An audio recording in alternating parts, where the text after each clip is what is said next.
this country. They were saying earlier, Steve, about the contrast between him and Usain Bolt in terms of fame as we look at Bernard Lagat. But if you look at Bekele's concentration on the start line, he's not quite a Usain Bolt, is he? No, and I think he suffers by comparison with Gebre Selassie only because of that. His exploits are right up there. He hasn't, of course, turned to the marathon yet. And maybe one day, who knows? Well, that's his attempt, Bren. Actually, it's getting better, It's Steve. getting better. It's getting better. Yeah, see, he agrees. It's getting better. Well, I think sometimes you just have to admire people's athletic ability. We can't all be Usain Bolt. And Mo Farah, picture of concentration there. This is an event which he's waited for since last year as we look at Eliud Kipchoge, talking about that race in 2003. 18 years of age, as Brendan was saying, on that great night in Paris on the last lap.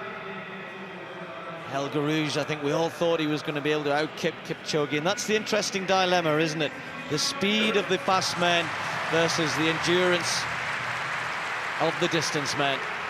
Will the race be slow enough that Lagat starts to fancy his chances to use his 1500-meter speed? He couldn't defend his title at the shorter distance, but he did run well. He took a bronze medal in that final earlier in the week. He'll be really hoping that, as Brendan suggested, the first few laps might be slow, but I'm not sure how long the likes of Kipchoge and Bekele will hang around. Watch out, as I said, we've got high hopes for Mo Farah. There are plenty of athletes in this race who will think they've got a chance of taking a medal. There's the three big names and then a host of others who, on their day, on your marks, could well challenge. The 5,000-meter final.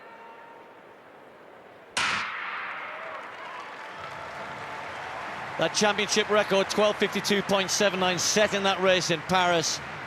Not sure we'll see anything like that today, but who knows? Bekele has gone off hard around that first bend. Kipchoge following him. And then on the outside, Bernard Lagat leading that group as well. And then once they've run that bend hard, they slow right down as we come through for the first time. 12 laps to go. Well, we see him in many, many kinds of races on the country, on the track, indoors and out, 5 and 10,000 metres. And his traditional opening is to get to the front as soon as he possibly can. Normally his scenario is to get to the front as soon as he can and stay there. But today he doesn't need to be in the front all the time. But I think one of the things that he's going to be carrying with him in this race today is that he needs to make it somewhere in the race. He needs to make it fast enough so that he puts pressure on the Lagat and Kipchoge, because he knows he can outsprint them, but I think he can outsprint them better in a true run distance race. If it's really slow, I think he could have some questions. But Mo Farah at the back of the pack, just sitting there next to Abdosh, who ran such a brave race when he fell over in the heats and came racing back and ran very, very hard all the way there, and eventually was reinstated. And I thought that was a great piece of refereeing by the judges, and I thought it was great what they did. Bekele settling down, and he's slowing there at the front.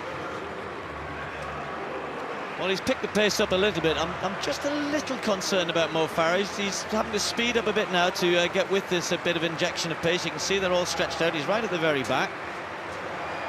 Race where Mo Farah can't afford to be in that position for much longer. And if you look at it, they're running 61 at the front. He's got to run 60 seconds just to get on terms with them. And Steve's keeping a close eye on Mo Farah, who he's suggesting is going through a bad patch, but I don't know why Mo's giving them this start now. In the early laps, it's not a problem, but now when they're operating this speed, just imagine it, you've got to run faster than they're doing. KENENISA Bekele looks over his shoulder and tells Ebuya, come on, it's your turn, I've done my bit. Mo might be just playing a canny card here, as we'd say, because when the pace is moving up and down, if you can just stay even pace, then that's good to do. And if he has been going through a bit of a sticky patch at all, he's certainly got himself into a better position. When they slowed up, they got himself back involved in the race, back in the pack, and I think that's a good place to be. Now, is it going to stretch out again? We've had this fast, slow, fast, slow, fast, slow. That's not a rhythm which most athletes would enjoy. A 64-second lap there. Kipchoge and Ebuya just putting some pressure. 3 Kenyans all gathered around Bekele, but he's been in this position many, many times before. That won't faze him too much. It's a hard way to run a 5,000 metres, to run alternative 61 and then 64-second laps. You've got to get used to the rhythm, and you notice that it's going to change. Sometimes you're hurting, and you think, my goodness, I'm going through a bad patch, but then you realise the pace is being lifted. And now the three Kenyans, they're working as a team. Eliud Kipchoge did his bit, and they've got 8 laps to go in the men's 5,000 metres, and this is the kind of distance where athletes can start thinking about making serious attempts. Chepkok does his in the early stages. The race was slow, and he wasn't a problem at all, but now the champions are at the front. The world champion for 5,000 metres, the former world champion for 5,000 metres, and the world champion for 10,000 metres, KENENISA Bekele. Just glancing over his shoulder there, he got a bit of a click on the heels. He wasn't very happy with that. He glared at Lagat. 62 seconds, he's going to have to keep picking it up. He's going to have to keep moving it faster, and he's going to have to run faster than 62 to get rid of this group. This is building to a really exciting climax, and one which it's impossible to predict.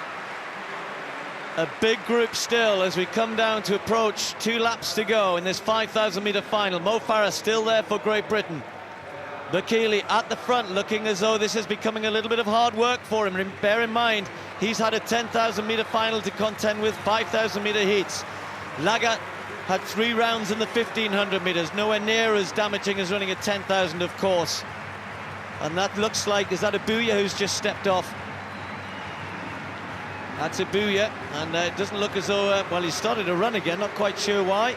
He had a little look behind to see whether he was last, realised he wasn't. So, Bekele at the front, Bren, then Kipchoge and Lagat, the big 3 right at the fore. And Lagat not running great in the 1,500 metres. I wonder if it's going to be as good today, or better today, I mean. And on the outside there, Kipchoge, he's, as we look at Abuya there, and Kipchoge, he hasn't had a race coming into this one.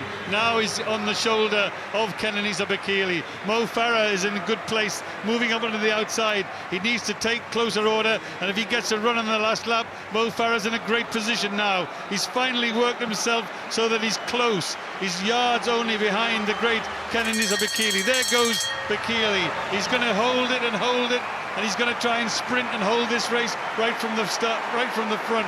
There goes Mo Farah on the outside. He's got chances now. He's really quick, Mo Farah, but the 3 at the front are talented, and Bekele is coming under a little bit of pressure. Farah's in a good place there. Can he strike from there, or is he going to tire from there? What a battle we have before us now. 200 metres to go. KENENISA Bekele kicks hard from the front. Lagat is still there on the inside. Kipchoge looks as though he hasn't got too much left. Kipsiro of Uganda, and then Qualia. Lagat, the big threat. Kipsiro coming on the outside. Mo Farah just starting to disappear, but here we are. The big battle for the title. The defending champion, Lagat. 1,500 metre speed against 10,000 metre strength. Who's going to win this? Right to the line. Bekele's going to get it. Strength outlasts the speed. Bekele is the double champion. What a race from the 2 of them. Brilliant, brilliant, brilliant. I thought just for a moment that Lagat had the pace, but it came down to strength and guts and determination, and of course no mean ability. KENENISA Bekele, the double gold medalist. Mo Farah, we think 7th or 8th. 7th place for Mo Farah. I'm not sure he was at his best today, Mo, and he maybe would have enjoyed if you'd said beforehand this is going to come down to a last lap sprint, but that's what it was, Brennan. Everybody became involved. Lots of athletes had a chance with 250 metres to go, but they couldn't get past this man. You know what, Brennan? It always reminds me of a 5,000 metre Olympic final, Lassie Vir in 1976, when they were queuing on his shoulder to get past. They were queuing on the shoulder of KENENISA Bekele, and they couldn't get past him. And I'm still queuing. I was queuing then, Steve. I'm queuing now. But this was a great, great race. That was a fantastic performance by Lagat. And we're looking at the split times, and they are pretty incredible. The race was slow, and then gradually just began to pick up. Well, we've had 1 or 2 poor finals in the distance events here, but not that one. That was an absolute screamer. KENENISA Bekele takes 2 gold medals, adds to his collection. 13:17:09, 53.9 for the last 400 metres, 26.1 for the last 200. Absolutely incredible. Pushed all the way by a resurgent Bernard Lagat of the USA, taking the silver medal. James Qualia, former Kenyan, now running for Qatar, took the bronze. And then Mo Farah in 7th place, and Mo Farah is now with Phil.